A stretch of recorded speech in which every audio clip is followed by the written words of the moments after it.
What do you do for a living? I'm an architect. I'm specialized in tall buildings. So why are you here in China? I'm here in Shenzhen because Shenzhen is the cathedral of tall buildings. I lead an organization called Council on Tall Buildings, and we support the organizations here in China and around the world to make better tall buildings.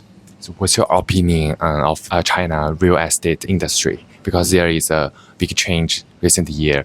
China went through a transformation from, let's say, low density cities into very high density cities, and that has been remarkable. I understand that now there's probably an excess of built. However, these are always cycles. Situations like this, historically speaking, not only in China, but in the United States, in Europe, where every number of years there's a cycle up and a cycle down. And the companies that they know how to plan are the ones that are successful. The ones who succeed are the ones that give the best solutions for the client, the best solutions for the user, the best solutions for the city. Advice is always listen to your client and also always go beyond strictly what the building needs.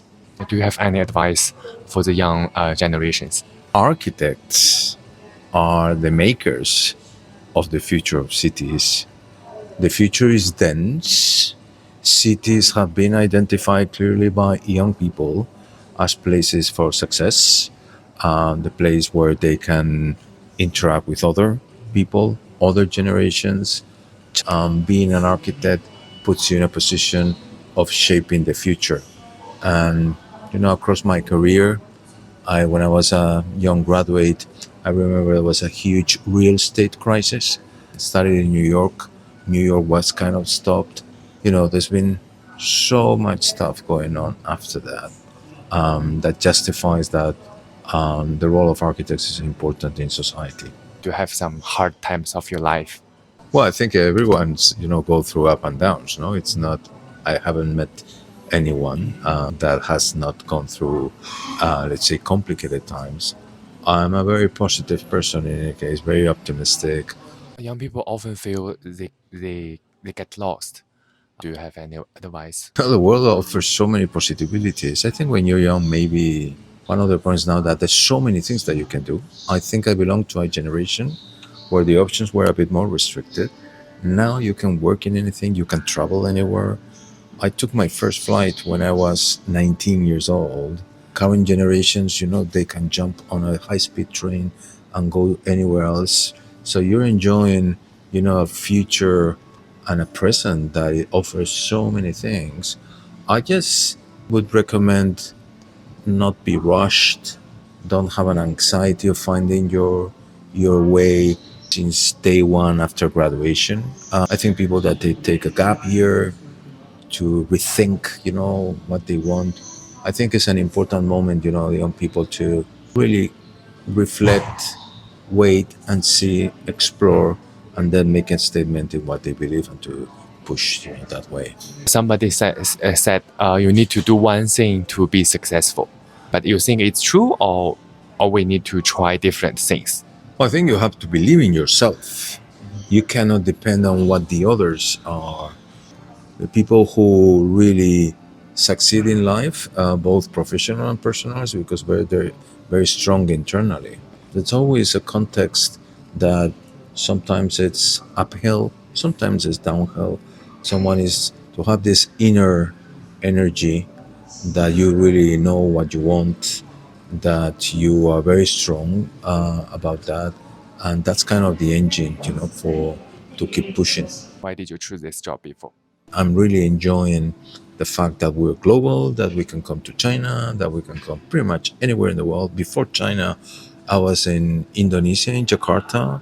Before Jakarta, I was in Istanbul. Tonight on my way to Riyadh in Saudi Arabia.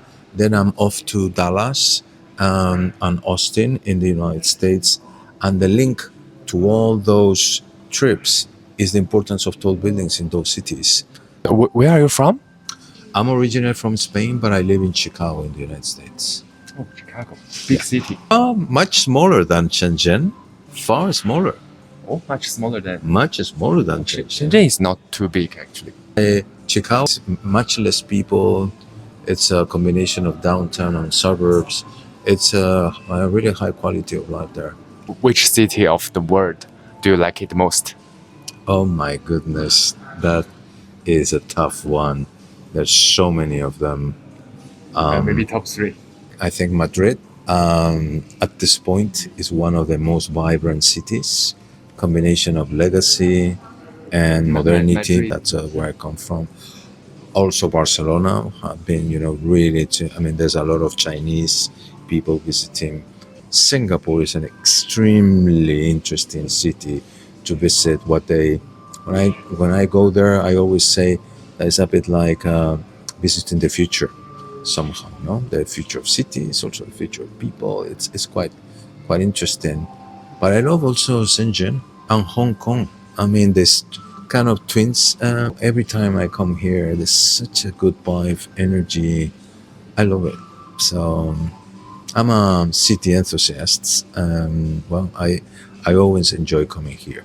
And every time I'm here in Shenzhen, people are absolutely amazing.